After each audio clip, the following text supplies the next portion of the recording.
ओम श्री परमात्मने नमः। आदरणीय भक्तजनों, सादर प्रणाम। हम आज श्री नाभाजी द्वारा वर्णित भक्तमाल में से आपको श्री लालाचार्य जी की कथा सुनाएंगे। ओम श्री गणेशाय नमः। श्री सद्गुरुदेवाय नमः। श्री गणेशाय नमः। श्री सरस्वती नमः। श्री नाभाजी महाराज की जय। श्री सीतानाथ समारंभां श्री रामानंदार्य मध्यमाम् अस्मदाचार्य पर्यन्तां वन्दे श्री गुरु परंपरां। वन्दे श्री गुरु परंपरां। आदरणीय भक्तजनों, श्री नाभाजी महाराज वर्णन करते हैं कि जो 4 समुदाय हुए हैं, श्री रामानुजाचार्य, श्री रामानंदाचार्य, श्री विष्णु दास संप्रदाय, निम्बारकाचार्य संप्रदाय आदि आदि कई संप्रदाय हुए हैं।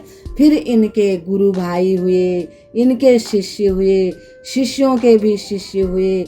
इन सब ने भगवान की भक्ति सभी लोगों को उपदेश किया, बहुत से लोगों का कल्याण किया, उनको भगवान का भक्त बनाया और उनको भगवान तक पहुंचा दिया। इसी में से एक हैं आज श्री लालाचार्य जी। ये श्री रामानुजाचार्य जी के शिष्य कहे गए हैं। आज हम इन्हीं की कथा को श्रवण करेंगे। श्री नाभाजी महाराज वर्णन करते हैं। श्री रामानुजाचार्य के दामाद, ये लालाचार्य जी उनके दामाद भी हैं। श्री लालाचार्य जी की कथा सुनते ही भगवान में विशेष प्रीति हो जाती है। एक बार कोई तुलसी कंठी धारण किए हुए, यानी तुलसी की माला गले में डाले हुए मृत शरीर नदी में बहता हुआ आया। श्री लालाचार्य ने उसे निकालकर उसका अपने भाई के समान दाह संस्कार किया। 13वें दिन भोजन के लिए ब्राह्मणों को तथा कुटुंबियों को निमंत्रण देकर बुलवाया। अज्ञात शव का भंडारा जानकर ब्राह्मण लोग नाक भौं सिकोड़ने लगे और भोजन करने के लिए आएंगे तो कहा, परंतु कोई नहीं आया। तब बैकुंठ धाम से भगवान के पार्षद आए, जिन्हें भोजन करते हुए तो सभी लोगों ने देखा, परंतु जाते समय वे आकाश मार्ग से चले गए। किसी को नहीं मिले, न किसी से उन्होंने बात की, उन्हें कोई न देख पाया। इस चमत्कार से लालाचार्य जी की महिमा संसार में लाखों गुना बढ़ गई।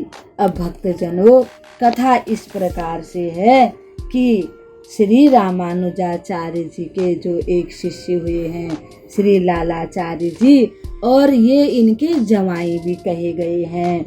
ये परम वैष्णव हैं और ये भगवान के भक्तों में इनकी बड़ी प्रीति है। इनकी प्रीति को देख करके श्री रामानुजाचार्य जी ने कहा कि जिसने गले में तुलसी की माला डाली हो, जिसने वैष्णव तिलक जो ऊर्ध्व पुंड भी कहते हैं, उनको तुम अपना भाई ही समझना। इस प्रकार से इन्होंने अपने गुरुजी की आज्ञा का पालन करते हुए उनको वे अपने भाई के समान ही मानते थे और ऐसा ही आदर सत्कार करते थे, ऐसा ही व्यवहार करते थे। परम वैष्णव संत श्री लालाचार्य जी महाराज आचार्य रामानुज के जमाता थे। वैष्णव वेश के प्रति उनकी अनन्य निष्ठा थी। वे वैष्णव वेशधारी प्रत्येक संत को अपना भाई मानते थे और उसका उसी प्रकार आदर सत्कार करते थे। श्री लालाचार्य जी महाराज के इस दिव्य भाव को उनकी सहधर्मिणी यानी कि उनकी पत्नी तो भली भांति जानती थी, परंतु साधारण लोग भला इस बात को क्या समझें और क्या जानें। एक दिन की बात है, श्री लालाचार्य जी महाराज की पत्नी जल भरने के लिए नदी के तट पर गई और उसके साथ उनकी कुछ सहेलियां भी थी जो हमेशा उनको श्री लालाचार्य जी की वैष्णव निष्ठा के कारण उनका मजाक उड़ाया करती थी। जिस समय वे लोग जल भर रही थी उसी समय उस नदी में एक वैष्णव संत का शव बहता हुआ उधर ही आ गया जहाँ से वो जल भर रही थी। उसके शरीर पर वैष्णव चिन्ह अंकित थे और वह कंठी यानी कि तुलसी की माला धारण किए हुए था और माथे पर सुंदर ऊर्ध्वपुंड यानी वैष्णव तिलक लगाए हुए था। सखियों ने अब उनको व्यंग करना शुरू कर दिया, उनका मजाक बनाना शुरू कर दिया। सखियां खिलखिलाकर हंसते हुए बोली। श्री लालाचार्य जी महाराज की पत्नी से कहा, अरे देखो देखो सखी, इन्हें ठीक से पहचान लो, ये तुम्हारे जेठ हैं या देवर। यह कहकर खिलखिलाती हुई वे चल दी। उनकी पत्नी भी जब घर आकर सारी बातें श्री लालाचार्य जी को उन्होंने बता दी। मैं जल भरने गई थी, वहाँ पर एक शव बहते हुए आए और सखियों ने मेरा ऐसे ऐसे मजाक बनाया। जैसे ही अपनी पत्नी के मुँह से यह बात सुनी, लालाचार्य जी बड़ी जोर से करुण क्रंदन यानी बहुत ही जोर से रोने लगे, अत्यधिक दुखी हो गए। अंत में फिर उन्होंने अपने मन को समझाया, थोड़ा मन को धैर्य बताते हुए सोचने लगे कि मेरे ही कोई भाई भगवान के भक्त होंगे, वैष्णव संत होंगे, वे अवश्य ही भगवान के धाम को पहुंच गए होंगे, अतः इन्हें भगवत धाम की प्राप्ति हुई होगी। तत्पश्चात उनका शव प्राप्त कर अंतिम क्रिया करने के उद्देश्य से वे नदी के किनारे आए और विधि विधान पूर्वक उनकी क्रिया करने लगे। जब क्रिया कर इत्यादि जो नियम होते हैं 13वीं तक के, वो सारे उन्होंने पूरे कर दिए। दाह संस्कार किया, सारा कुछ जो होता है पिंडदान आदि हम सब जानते ही हैं। जो संत परंपरा है, जो सनातन धर्म की जो परंपरा है, उसका उन्होंने सारा पालन किया। फिर त्रयोदशा आई यानी जिसको हम लोग 13वीं कहते हैं। श्री लालाचार्य ने सभी ब्राह्मणों को, अपने इष्ट मित्रों को भोजन के लिए बुलाया। संतों ने भोजन करने के लिए जब वो निमंत्रण दिया तो कहने लगे अवश्य आएंगे, परंतु कोई भी ब्राह्मण या उनके रिश्तेदार भोजन करने के लिए नहीं आया। उन ब्राह्मणों ने आपस में यह तय किया कि यह लालाचार्य पता नहीं किस जाति का शव उठा लाया और उसके त्रयोदशा यानी 13वीं का हम लोगों को भोजन खिलाकर भ्रष्ट करना चाहता है, अतः इसके यहाँ किसी भी ब्राह्मण को नहीं जाना चाहिए, तथा जो ब्राह्मण ये सब नहीं जानेगा उसको भी हम बता देंगे कि तुम वहाँ मत जाना और हम उनको रोक देंगे, यही ठीक होगा। सब ने एक मत कर लिया, एक ही सब ने विचार किया।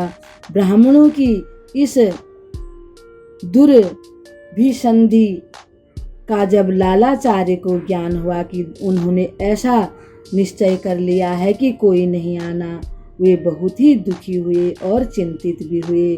उन्होंने ये सब बातें आचार्य श्री रामानुज यानी जो उनके गुरु हैं उनके पास जाकर रोने लगे और बड़े दुखी हो गए। गुरुदेव, अब जो मेरा भाई है जो वैकुंठ धाम चला गया है, मैंने उनके निमित्त जो भोजन बनाया है, अगर कोई ब्राह्मण भोजन नहीं करेंगे तो उनका उद्धार कैसे होगा। अब मैं क्या करूं।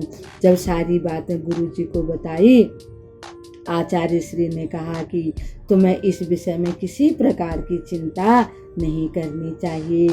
वे ब्राह्मण अज्ञानी हैं और उन्हें वैष्णव प्रसाद के महात्म्य का ज्ञान नहीं है। यह कहकर उन्होंने दिव्य वैष्णव पार्षदों का जल हाथ में लेकर के आह्वान किया। वैष्णव पार्षद की महिमा जानने वाले वे दिव्य पार्षद ब्राह्मण वेश में उपस्थित होकर श्री लालाचार्य जी के घर में आए।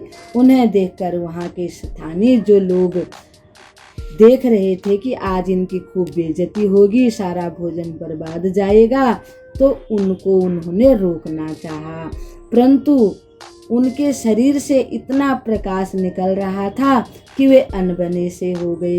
वे तो खड़े के खड़े रह गए और वे जो वैष्णव जो संत थे, पार्षद थे भगवान के, वे आकर के विचार करने लालाचार्य जी के घर में जा पहुँचे। अब ये ब्राह्मण आपस में बातें करने लगे कि कोई बात नहीं, अभी इन्हें भोजन करने दो, जब भोजन करके बाहर आएंगे तो हम लोग इनकी हंसी उड़ाएंगे, कहेंगे किसके श्राद्ध का आपने ब्राह्मण भोजन किया है, आपको पता भी है उसका क्या कुल था, क्या गोत्र था, अब आप लोगों का भी धर्म भ्रष्ट हो गया है, ऐसी जगह भोजन करके आए हो, हम तो आपको बताने के लिए यहाँ बैठे थे, आपने हमारी सुनी नहीं, न हमारी तरफ देखी। इधर ब्राह्मण लोग ऐसा सोच रहे थे, उधर ब्राह्मण वेशधारी दिव्य पार्षदों ने श्री लालाचार्य के आंगन में जाकर वैष्णव प्रसाद पाया और पुनः उनको आशीर्वाद देकर आकाश मार्ग से वैकुंठ धाम के लिए चले गए। ब्राह्मणों ने उन्हें जब आकाश मार्ग से जाते देखा तो उनकी आंखें खुल गई, उनकी आंखें फटी की फटी रह गई। उन्हें बड़ा आश्चर्य हो गया, अपनी भूल का उन्हें बहुत पछतावा हुआ। वे लोग आकर अब लालाचार्य जी महाराज के चरणों में गिरकर क्षमा मांगने लगे और रोने लगे। संत लालाचार्य से कहने लगे, हम अज्ञानी हैं, मूर्ख हैं, हम आपकी महिमा नहीं जानते हैं। संत श्री लालाचार्य जी महाराज तो परम वैष्णव थे, उन्हें उन लोगों पर किंचित थोड़ा सा भी रोष नहीं आया, उन्होंने कुछ भी बुरा नहीं माना। वे बोले, आप सब ब्राह्मण हैं, इस प्रकार कहकर मुझे लज्जित ना करें, आप सबकी कृपा से मुझे आज दिव्य वैष्णव पार्षदों के दर्शन हुए, मेरा काम पूरा हो गया है, अतः मैं तो स्वयं आपका आभारी हूँ, मैं आपका आभार प्रकट करता हूँ, आप बिल्कुल भी चिंता मत कीजिए। ब्राह्मणों को जब श्री लालाचार्य जी के साधुत्व और उनके सिद्धत्व, यानी कि ये इतने महान साधु हैं और इतने सिद्ध हैं, रंच मात्र भी संदेह न रहा, तब उनके मन में लालाचार्य के प्रति श्रद्धा और प्रेम प्रकट हो गया। तब उन्होंने कहा कि अब हम आप सबके शिष्य हैं, आप गुरु दीक्षा दीजिए, आज से आप हमारे गुरु हैं। और सबने श्री लालाचार्य के यहाँ जाकर भगवत प्रसाद के रूप में पृथ्वी पर गिरे हुए अन्न कणों को बीन बीन कर खाया और आनंद मग्न हो गए। उन सब ने आचार्य श्री का शिष्यत्व यानी उनके शिष्य बन गए और वैष्णव दीक्षा प्राप्त की। इस प्रकार से आज हमने श्री नाभाजी द्वारा वर्णित श्री लालाचार्य जी की कथा श्रवण की। भक्तजनों, वैष्णव जो भी वैष्णव लोग होते हैं उनका स्वभाव ऐसा ही होना चाहिए। हमें श्री लालाचार्य जी के जीवन चरित्र से कुछ सीखना चाहिए और किसी को दोषी नहीं समझना चाहिए। होता तो वही है जो भगवान करते हैं। अब आज की कथा को यहीं विराम देते हुए हम आपको प्रणाम करते हैं। कल भगवान की एक और सुंदर कथा के साथ आपके सामने उपस्थित होंगे। तब तक के लिए हम आपको प्रणाम करते हैं। ओम श्री परमात्मने नमः। भक्त भक्ति भगवंत गुरु चतुर नाम बपुए, इनके पद बंदन किए, नाशत विघ्न अनेक, नाशत विघ्न अनेक।